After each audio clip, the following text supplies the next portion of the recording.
யோவான் சுவிசேஷம் 6ஆம் அதிகாரம் 61வது வசனத்திலிருந்து நாம் வாசித்தால், 6ஆம் அதிகாரம் 61ஆம் வசனத்திலிருந்து, சீசர்கள் அதை குறித்து முறுமுறுக்கிறார்கள் என்று இயேசு தமக்குள்ளே அறிந்து.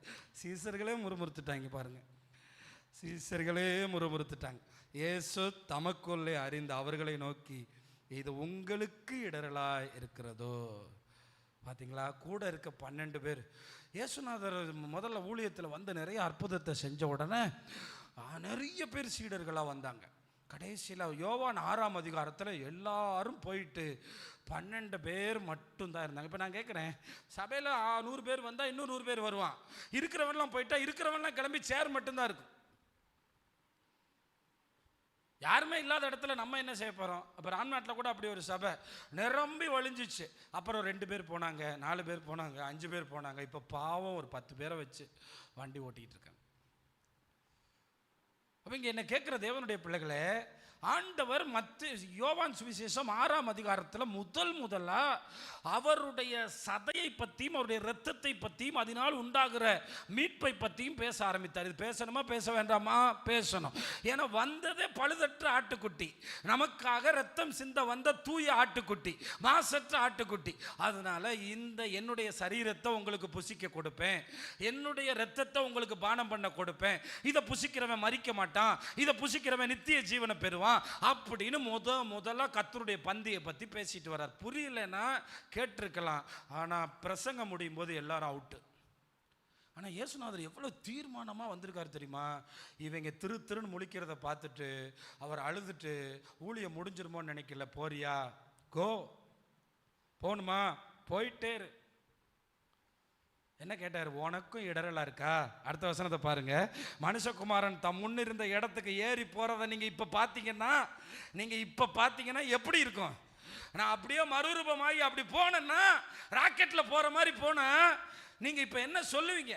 உங்களுக்கு நம்ப முடியல, என்ன உங்களுக்கு விசுவாசிக்க முடியல, நான் யாருன்னு நான் சொன்ன உடனே உங்களுக்கு ஏற்றுக்கொள்ள முடியல, நான் தேவகுமாரன் உங்களால ஏற்றுக்கொள்ள முடியல அப்படின்னு இயேசுநாதர் சொல்றார். இப்போ எல்லாருக்கும் அப்படியே மேஜிக் நடத்தினா இயேசுவை ஏற்றுக்குருவார். நான் சொல்லுகிறேன், அவர் மரித்தோரிலிருந்து எழுந்த தேவகுமாரன், அவர் ஒருவர் தான் வானத்திலிருந்து வந்தார், அவர் ஒருவர் தான் இங்கிருந்து வானத்துக்கு போயிருக்கிறார், வேற எவரும் போனதில்லை. அவர் ஒருவர் தான் தேவனுக்கு மகன், அவர் ஒருவர் தான் உயிர் தெழுந்தார், அவர் ஒருவர் தான் இரத்தம் சிந்தினார், அவர் ஒருவர் தான் பாவ மன்னிப்பு, அவர் தான் எல்லாம். நிறைய பேர் அவர் தான் எல்லாம்னு எல்லாத்தையும் கழட்டிட்டு பணம்னு பித்து பிடிச்சு அலைவாங்க. ஆனால் அவர் தான் எல்லாம். அவரை விசுவாசிக்கிறவன் வெட்கப்படுவதில்லை. மனிதனை நம்பி வெட்கப்படலாம், இயேசுவை விசுவாசிக்கிறவன் வெட்கப்படவே மாட்டான். ஆனால் இங்கே விசுவாசம் இல்லாமல் சீஷர்களுக்கும் எல்லாரும் போயிட்டாங்கடா. ஆனால் ஒரு நாளாவது பட்னியாக போட்டாராங்க, 12 கூட கொடுத்தாருங்க. ஆனால் எல்லாரும் போகும்போது நம்மளும் ஒரு ஸ்டெப்பு பின்னாடி எடுத்து வைக்கலாமா அப்படின்னு நான் சொல்கிறேன். யாருமே இல்லாட்டாலும் ஊழியம் செய்யுங்க, கர்த்தர் உங்களுக்கு பலன் தருவார். ஆமாம், யாருமே ஜெபக்குழுக்கு வரலையா, யாரும் சண்டே கிளாஸுக்கு வரலையா, ஒத்தாள நில்லுங்கன்றேன். நோவாவின் தேவன் நம்முடைய தேவன், யாருமே வேண்டாங்கிறேன். நீங்கள் அறியா ஒருவர் நம்ம மத்தியில் உலாவிக் கொண்டிருப்பாரு. கையை நல்லா தட்டுங்களேன். ஹல்லேலூயா. அப்போ இங்கே பாருங்க, நீங்களும் போய்விட. அப்போ இப்போ நீங்கள் என்ன, அவருக்கே ஒரு ஆவியில் வைராக்கியம் வருது. இப்போ நான் எடுத்துக்கொள்ளப்பட்ட நீங்கள் அதை பார்த்தா உங்களுக்கு எப்படி இருக்கும்? நான் அதை நீங்கள் பார்த்தாலும் நீங்கள் விசுவாசிக்க மாட்டீங்கப்பா. என்ன சொல்றாரு? ஏன் தெரியுமா? ஆவியே உயிர்ப்பிக்கிறது, மாம்சம் ஒன்றுக்கும் உதவாது. நான் உங்களுக்கு சொல்லுகிற வசனங்கள் ஆவியாயும் ஜீவனாயும் இருக்கிறது. ஆகிலும் உங்களில் விசுவாசியாதவர்கள் சிலர் உண்டு என்றார். விசுவாசியாதவர்கள் இன்னார் என்றும் தம்மை காட்டி கொடுப்பவன் இன்னார் என்றும் ஆதி முதலாக இயேசு அறிந்திருந்தபடியால் அவர் பின்னும் ஒருவன் என் பிதாவின் அருளை பெறாவிட்டால் என்னிடத்திற்கு வரமாட்டான் என்று இது நிமித்தமே உங்களுக்கு சொன்னேன். பார்த்தீங்களா, அன்னைக்கே யூதாசு இயேசுவை கடைசி வர நம்பலை. இயேசுவை அந்த மரியாள் ஊற்றின பரிமள தைல அளவுக்கு கூட இயேசுவுக்கு அவனுக்கு மகிமை இல்லை. நிறைய பேருக்கு 1000 ரூபாய்க்கு கூட இயேசு பெருமானம் ஆமாட்டார். நிறைய பேருக்கு 10 லட்சம் கிடைச்சா போயிடுவாங்க, நிறைய பேருக்கு 20 லட்சம் கிடைச்சா போயிடுவாங்க, நிறைய பேருக்கு 5 பவுன் கிடைச்சா போயிடுவான், நிறைய பேருக்கு. அவன் சொல்கிறான் பாருங்களேன், அந்த யூதாசு இதை கூட விற்று தரித்திரருக்கு கொடுக்கலான்னு. அவன் அவ்வளோ உண்மையானவனா சொல்லுங்க? அவ்வளோ உண்மையானவன் அவன் அப்படி தரித்திரருக்கு அந்த 3.5 வருஷத்தில் யாருக்காவது கொடுத்துருக்கானா? எந்த தரித்திரையாவது காப்பாற்றினானா?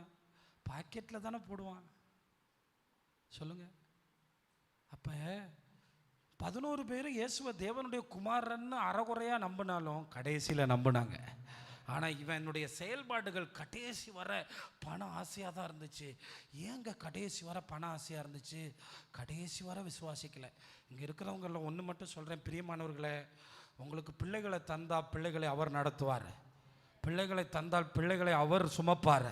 உங்களுக்கு மட்டும் ஒன்று சொல்கிறேன், பிள்ளைங்க திருமணமோ எந்த காரியத்திலையும் நீங்கள் அவிசுவாசப்படாதீங்க, நீங்கள் விசுவாசமாக நில்லுங்க. அவிசுவாசப்படும் போது ஆகார் உள்ள வந்துருவா. நல்ல வேளை ஆபிரகாமுக்கு தேவன் வச்சிருந்த இன்னொரு ஆசீர்வாதத்தை பார்த்துட்டாங்க. ஆனால் நிறைய பேர் சபைக்கு வந்துட்டு தேவன் வச்சிருக்க ஒரு ஆசீர்வாதத்தை இவங்க பார்க்கவே இல்லை. தேவன் வச்சிருக்க விலை உயர்ந்த மகிமையை இவங்க வாழ்க்கையில காணவே இல்லை.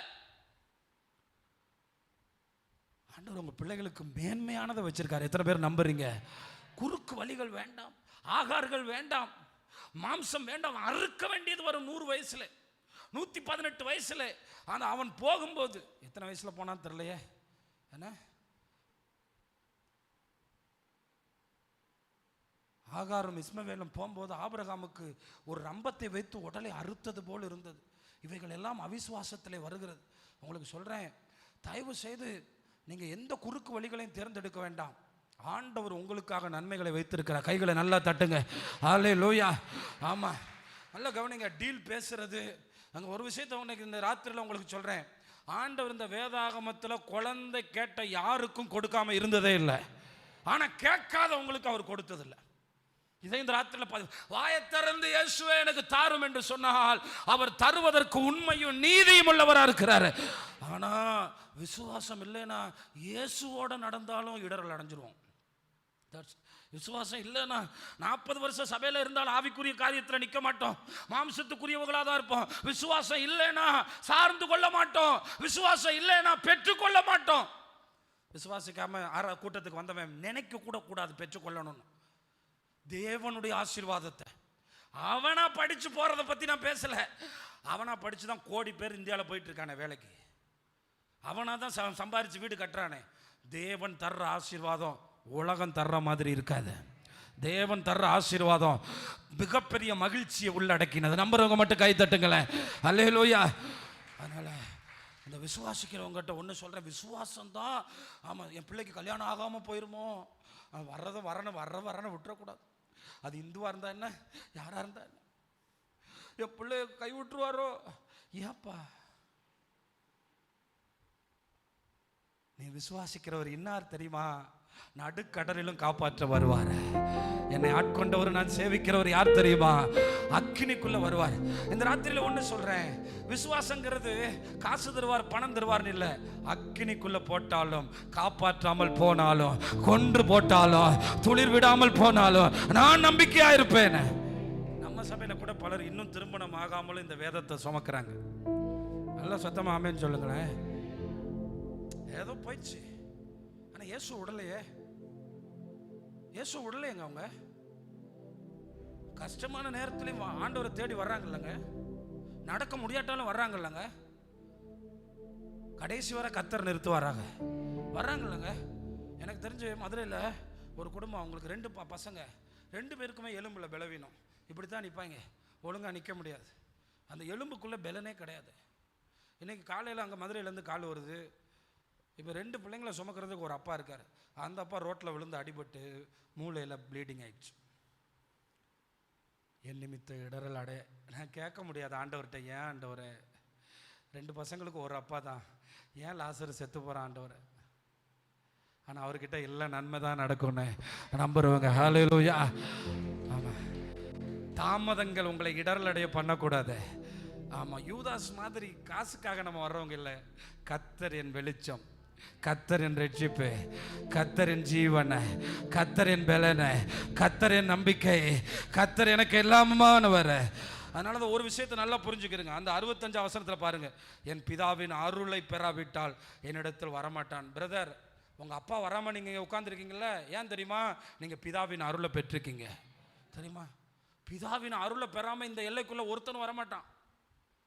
இன்னொரு வசனத்தில் இயேசு மத்தேயு 13 சொல்லுவார், நான் இழுத்து கொள்ளாமல் ஒருவனும் என்னிடத்தில் வரமாட்டான. நாங்கள் சினிமாவும் உலகமும் அது இதுன்னு பைத்தியமாக தெரிஞ்ச, ஆமாம், என்ன மதுபானம் அது பைத்தியமாக தெரிஞ்ச நம்மளை யார் இழுத்தா? உங்களை இழுத்து கொண்டது அவர், யூதாசையும் இழுத்து கொண்டது அவர். ஆனால் விசுவாசிக்காமல் இடறி போனான். பணத்தை பெருசாக பார்த்தான், சொத்துக்களை பெருசாக பார்த்தான். யூதாஸ் இயேசுவோட நடந்து செத்து 4 நாள் ஆன லாசர் உயிரோட எழும்பினதை கண்ணால கண்டவனே இடறி போவானால் நீங்களும் நானும் என்னை விசுவாசத்தினால் நிரப்பும் என்னாதா என்று சொல்ல வேண்டும் அல்லவா? அது முதல் அவருடைய சீசரில் அநேகர் அவருடனே நடவாமல் பின்வாங்கி போனார்கள். நீங்கள் இடரல் அடையாதிருந்தால் பாக்கியவான்கள். அப்பொழுது இயேசு 12 நோக்கி, நீங்களும் போய்விட மனதாக இருக்கிறீர்களோ என்றார். நிறைய பேர் சொல்லுவாங்க, நீங்கள் போகிறத பற்றிலாம் பேசாதீங்க சர்ச்சில். இயேசுநாதர் பேசுகிறார். சிலர் எவ்வளோ தண்ணி ஊற்றினாலும் பணம் தான் பெருசுன்னு சொல்லுவான். அவனுக்கு எவ்வளோ தண்ணி ஊற்றி அவனை வளர்த்து என்ன பண்ண? அவனுக்கு இந்த உலகம் பெருசாக தானே தெரியுது. எத்தனை பேர் சொல்கிறீங்க, எனக்காய் ஜீவன் விட்டவரே, என்னோடு இருக்க எழுந்தவரே, என்னை என்றும் வழி நடத்துவாரே, என்னை சந்திக்க வந்திடுவாரே, என்னை என்றும் வழி நடத்துவாரே, என்னை சந்திக்க வந்திடுவாரே. கவனிங்க, அப்பொழுது இயேசு 12 நோக்கி, நீங்களும் போய்விட மனதாயிருக்கிறீர்களோ என்றார். சீமோன் பேதுரு அவருக்கு பிரதியுத்தரம், எனக்கு தெரியுது ஏன் சீமோன் பேதுரு மட்டும் ஆண்டவர் பின்னாடி பின்னாடி போய் காப்பாற்றினார்னா, பல இடத்துல இயேசுவை சந்தோஷப்படுத்தியிருக்கார். பல வார்த்தைகள் உடனே சொல்றார், ஆண்டவரை எங்க போவோம்? அது உண்மையான வார்த்தை. அது வாயினால் சொன்னதில்லை, அது இதயத்தில் இருந்து சொன்னது. அது வாயினால் சொன்னதில்லை. எங்கப்பா போவேன்? அது வாயினால சொல்றது வேற. வாயில என்ன சொல்லுவாங்களாம் சொல்லுங்க? வாயில என்ன சொல்லுவாங்க? வடை சொல்லுவாங்க. நான் உங்களுக்கு இன்னைக்கு கிறிஸ்தவங்கிட்ட சொல்றேன், நான் கோட்டாவை மாத்திட்டு வராமல் இருந்தா வேலைக்கு போயிருப்பேன்னு. ஆண்டவர் உட்கார்ந்து அழுதுட்டே இருப்பார். தயவு செய்து அதுக்கு நீ மாத்தாம அங்கேயே உட்காருங்கிறேன். நீ மாத்தாம அங்கே உட்கார்ந்து சல்ல தின்னு சாப்பிடு, ஒன்றும் பிரச்சனை இல்லை. ஆனால் அவர் கொன்று போட்டாலும் நம்பிக்கையா இருக்கிறவனை அவர் கொன்று போட மாட்டார். அல்லேலூயா. அவர் ரெட்டிப்பாய் கொடுத்து உலகத்துக்கு முன்னாக கனப்படுத்தினார். அல்லேலூயா, அல்லேலூயா.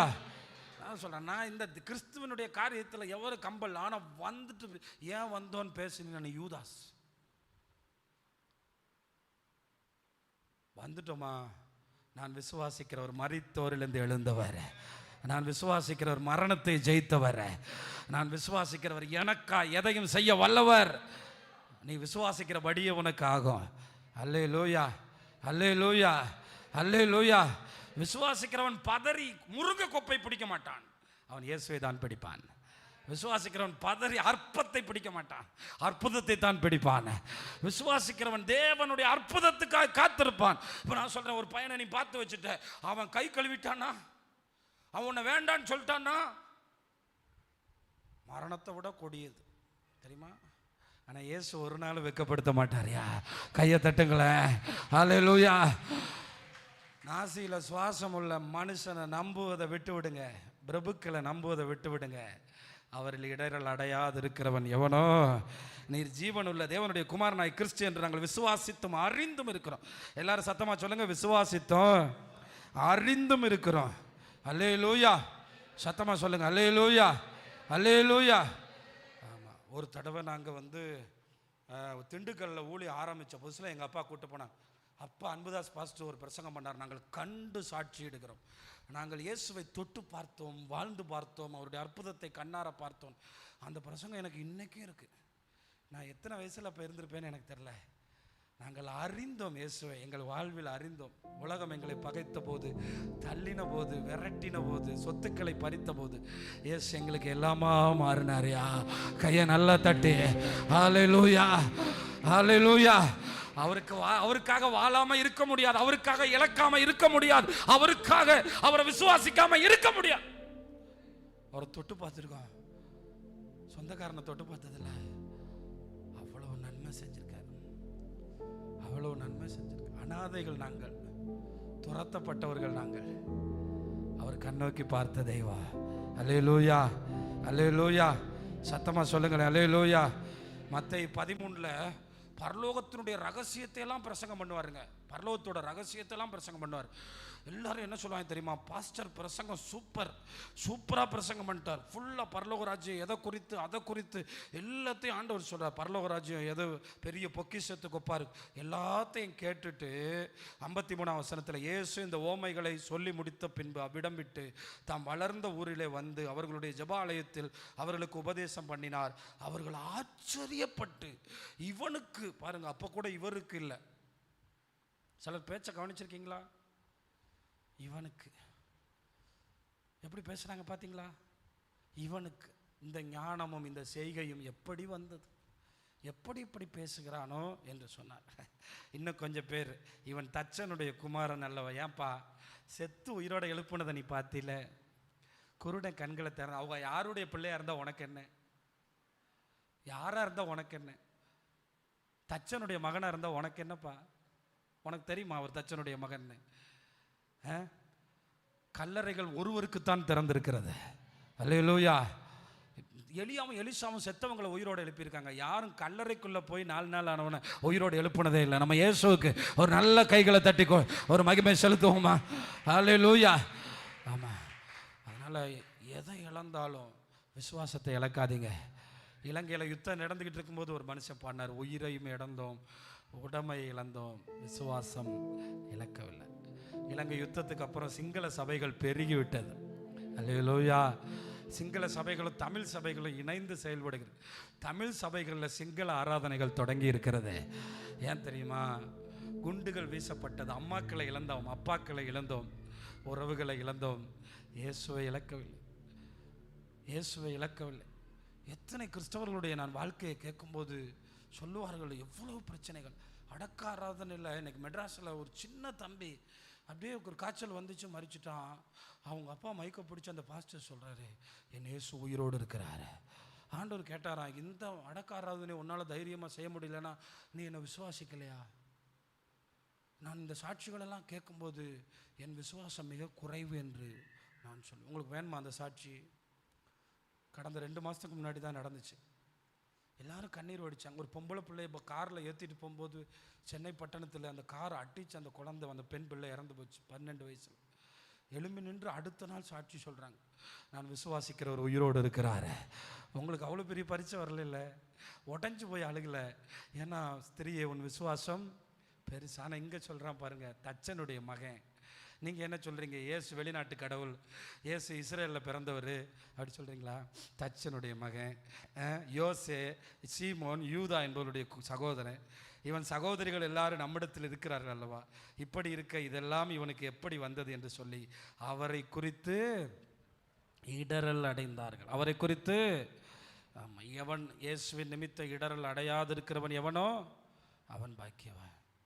இயேசுவின் நிமித்த இடரல் அடையாதிருக்கிறவன் எவனோ அவன் பாக்கியவான். இதிலேருந்து என்னென்னா, நான் ஆண்டவருடைய உணர்வை நல்லா புரிஞ்சுக்கிட்டேன். இன்னொரு காரியம் இருக்குது, அதை நான் இன்றைக்கி சொல்ல விரும்பலை.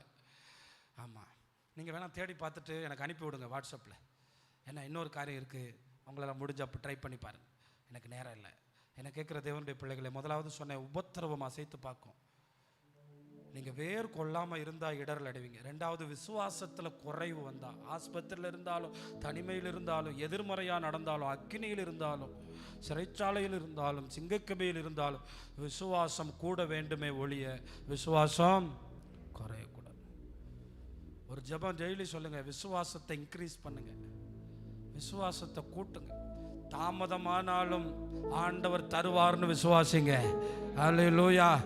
அந்த விசுவாசம் பார்த்தீங்களா? ஆபகுக்கு சொல்றார், மகிழ்ச்சியாக இருப்பேன். தாவீது சொல்றார், மகிழ்ச்சியாக இருப்பேன். பார்த்தீங்களா? ஆனால் இதெல்லாம் கேட்ட ஆண்டவர் ஒரு நாள் இடரல் அடையலை. பிதாவின் நிமித்தம் என்னை தச்சன்னு பேசுகிறாங்கப்பா. ஒரு நாள் சொன்னாரா? என்னை மரியாள் மகன்னு சொல்கிறாங்கப்பா, என்னை கேவலப்படுத்துகிறாங்கப்பா. ஒரு நாள் ஜெபத்தில் சொல்ல மாட்டார். ஏன்னா தைரியமானவர், விசுவாசமானவர். அவர் சொல்லுவார், விசுவாசிக்கிற என் பிதா எனக்கு எல்லாம் நலமானதை செய்வார். நீங்கள் என்ன சொல்லுவீங்க? கடைசியாக மத்தேயு 15ஆம் அதிகாரத்துக்கு பக்கத்தில் சில வசனங்களை வாசித்து நான் முடிக்க விரும்புகிறேன். மத்தேயு 15ஆம் அதிகாரத்தில் நீங்கள் கவனித்து பாருங்கள். ஆமாம், 12-13 வசனங்களில் அந்த சம்பவத்தை மட்டும் நான் வேகமாக சொல்லிடுறேன். ஒரு கூட்டம் இயேசுநாதருக்கு பின்னாடி சுற்றிக்கிட்டே இருப்பான். குறை சொல்லலாம், ஆராதனை குறை, பாட்டு குறை, ஆமாம் சங்கீதம் குறை, பிரசங்கம் குறை, கடைசி ஜெபம் குறை, உட்கார்ந்தா குறை, நின்றா குறை. கொஞ்சம் பேர் அப்படி தான் இருப்பாங்க. அதை பற்றி நீங்கள் கண்டுக்கிறாதீங்க. அது மேலே ஒருத்தர் இருக்கான், 3வது வானத்தில் இருந்து 2 வான மண்டலங்களில் இருந்து குறை மட்டுமே பேசுவான். அந்த சகோதரன் பீடி குடிக்கிறான், அந்த சகோதரன் சிகரெட் அடிக்கிறான், அந்த சகோதரன் தண்ணி அடிச்சுட்டு சர்ச்சுக்கு வர்றான், அந்த சகோதரன் பாக்கு போடுறான், அந்த சகோதரன் இப்படி பண்ணுறான். அது பிசாசோட வேலை. நம்முடைய ஆண்டவர் பரிந்து பேசுகிறவர. சரி, அதுக்காக நான் பாவம் செய்கிறவனுக்கு சப்போர்ட் இல்லை. ஆனால் பிசாசு குறைகளை நீ ஒரு ஸ்கேல் வச்சிருக்கீன்னு அன்னையிலேருந்து உன் பாவத்தை அவர் அளப்பார். அன்னைக்கு தான் உனக்கு பிரச்சனை தொடங்குது. ஆனால் என்ன கேட்குற தேவனுடைய பிள்ளைகளே, இயேசுநாதருடைய சீஷர்கள் ஏதோ பசியில வந்துட்டாங்க, கை கழுவாம சாப்பிட்டுட்டாங்க. பிடிச்சாங்க, கை கழுவாம சாப்பிட்டாங்க, கை கழுவாம சாப்பிட்டாங்க.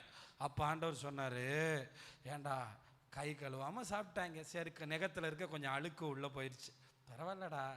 ஆனா நீங்க ஆண்டவருடைய கற்பனைகளையே உங்க பாவத்தினால, பாரம்பரியத்தினால அவமாக்குறீங்க.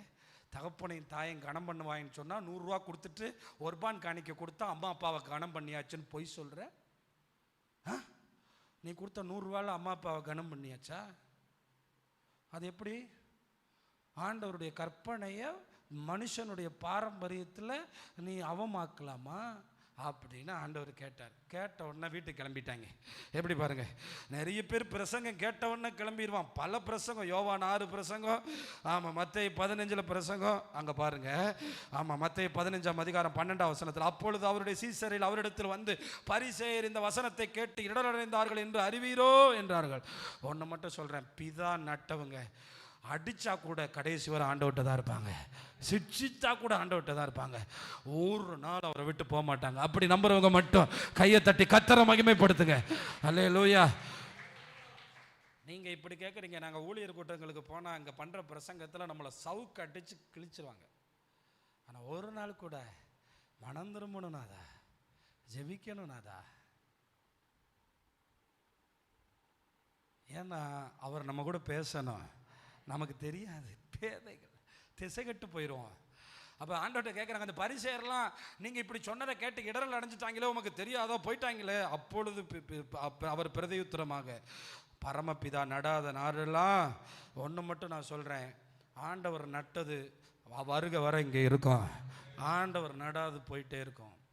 ஆண்டவர் நட்டவர்கள் நிலைத்திருந்து கனி கொடுத்து கொண்டே இருப்பார்கள். எத்தனை பேர் நம்புறீங்க நான் ஆண்டவர் நட்டவன் தான்? உங்கள் பிள்ளை எத்தனை தடவை உங்களை அவமானப்படுத்தினாலும் நீங்கள் கேட்டுக்கிருவீங்க, போடான்னு சொன்னாலும் கேட்டுக்கிருவீங்க. ஆனால் ஆண்டவருக்கு உங்களுக்கு உரிமை இல்லை உங்களை கண்டிக்கிறதுக்கு. நீங்கள் அவருடைய கற்பனையை உடைச்சு நொறுக்கி, அவருடைய கற்பனையை எடுத்து ஒன்றுமில்லாமல் ஆக்கி பீஸாக உடைச்சாலும் ஆண்டவர் உங்களை எச்சரிக்கக்கூடாது. இன்றைக்கு ஒன்றை சொல்லுகிறேன், இந்த ராத்திரியில் ஒன்றை சொல்லுகிறேன்.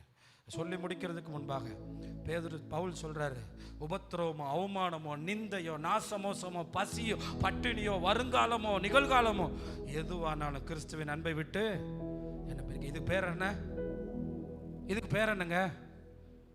ஐயோ அம்மாக்களே, இதுக்கு பேர் என்ன? விசுவாசம். இதுக்கு பேர் என்ன? எதுவும் பிரிக்காது. பணம் வந்தாலும் சரி, பணம் போனாலும் சரி, பலவீனம் வந்தாலும் சரி, என்ன ஆனாலும் என்ன பிரிக்க. ஆனால் அதோடு அவர் நிறுத்தினாரா, நான் விசுவாசிக்கிறவராலே, நான் அன்பு கூறுகிற ஒருவராலே நான் எல்லாத்தையும் ஜெயிப்பேன். மரணத்தை ஜெயிப்பேன், வறுமையை ஜெயிப்பேன், வியாதியை ஜெயிப்பேன், கண்ணீரை ஜெயிப்பேன். என்ன கொஞ்சம் தாமதமானாலும் அவர் எங்களை கைவிடுவதில்லை, அவர் எங்களை விட்டு விலகுவதில்லை. அதனால தான் சொல்கிறேன், இடையில சில உபத்திரவங்கள் வரலாம், சில நேரம் வாழ்கிற காலங்களில் பசி இருக்கலாம். ஆனால் நாங்கள் சின்ன வயசில் வீடு கட்டின காலத்தில் என்றைக்கோ ஒரு நாள் மீன் எங்கள் வீட்டில், அன்றைக்கி மீன் வாங்கினா திருவிழா, ஆம்லேட்னா 4 பீஸ். இன்றைக்கி இருக்கிற இந்த விசுவாசிங்க அப்படி வாழ்ந்ததில்லை. துரத்தப்பட்ட நிலைமை. இங்கே ஒரு வீடு இருந்துச்சு, வேறு எங்கேயுமே இங்கே வீடு இல்லை, கண்ணு கெட்டுற தூரத்தில் யாருமே இல்லை. ஆனால் இயேசு இருந்தார். எங்கள் வீட்டில் அன்னைக்கெல்லாம் குடும்ப ஜெபம் இருக்கும். அந்த இரவுகளில் தனியாக கரண்ட் இல்லாமல் பல நாட்கள் வாழ்ந்திருக்கோம். ஆனால் சொல்கிறேன், எதுவும் இல்லை, அவர் இருந்தால் எல்லாம் இருக்கும். என்னை விட அது சந்தோஷம். என்னை கேட்குற தேவனுடைய பிள்ளைகள். ஆனால் எப்படி இதெல்லாம் தாண்டி வந்தோம் தெரியுமா? அன்பு கூறுகிறவரால். என்னை நேசிக்கிற ஒருவர் இருந்தார், உங்களை நேசிக்கிற ஒருவர் இருக்கிறார். அவரால் தான் நம்ம ஜெயிக்க முடியும், அவரால் தான் நம்ம ஓட முடியும். இதை மட்டும்தான். இன்னைக்கு ஒரே ராத்திரி, இன்னைக்கு நீங்கள் எல்லாரும் சொல்கிறது ஒன்று கேட்க, நானும் தானே விசுவாசிக்கிறேன், நானும் தானே விசுவாசிக்கிறேன், எனக்கு ஏன் ஆண்டவர் தர மாட்டேங்கிறாரு, எனக்கு ஏன் சந்தோஷம் இல்லை, எனக்கு அந்த மத்தேயு 15 சொல்லுவார், கை கழுவி சாப்பிடாட்டா கூட பரவாயில்லடா, ஆனால் இருதயத்துக்குள்ள உட்கார்ந்து பொல்லாத சிந்தனைகள், கொலைபாதகம், விபச்சாரம், வேசித்தனம், எவனை குற்றப்படுத்தலாம், யாரை குற்றவாளியா திக்கலாம், பொய் சாட்சி, அசுத்தம், காம விகாரம் எல்லாம் உள்ள இருந்து வருதப்பா. உனக்கு எப்படிப்பா நிம்மதி?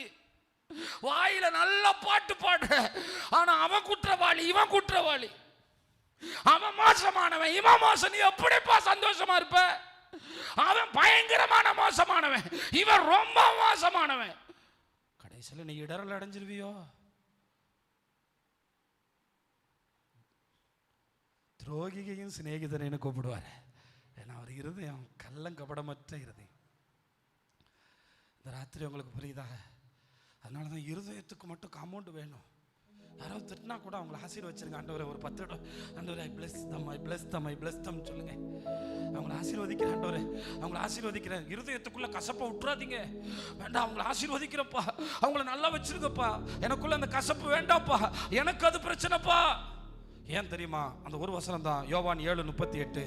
ஆமாம், அப்படி எழும்பி நிற்கலாமா? எல்லாரும் அந்த வசனத்தை வாசிச்சிடலாம். எழும்பி நின்று, எல்லாரும் எழும்பி நில்லுங்க, எல்லாரும் எழும்பி நின்று சேர்ந்து சத்தமாக வாசிக்கலாம். எல்லாரும் வாசிங்க, சேர்ந்து சொல்லுங்க. வேத வாக்கியம் சொல்லுகிறபடி தேவனிடத்தில் விசுவாசமாக இருக்கிறவன் எவனோ அவன் உள்ளத்தில் ஜீவ தண்ணீர் உள்ள நதிகள் ஓடும். அப்போ எப்படி விசுவாசிக்கணும்? எப்படி விசுவாசிக்கணும் சொல்லுங்கப்பா. நீங்க விசுவாசிக்கிற மாதிரி இல்ல. எப்படி விசுவாசிக்கணும்? எப்படி விசுவாசிச்சா உள்ளத்துல இருந்து அப்படியே நதி பாஞ்சுக்கிட்டே இருக்கும், நிக்காம.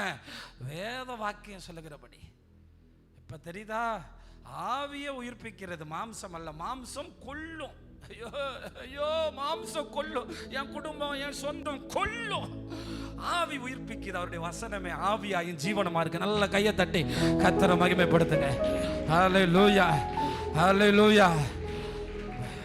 இந்த ராத்திரி என்ன கேட்டு பாருங்க, மாம்சம் கொல்லுதான். என் பிள்ளைக்கு அற்புதம் நடக்கல, கொல்லுது நைட்டு என்ன. ஆனா ஆவி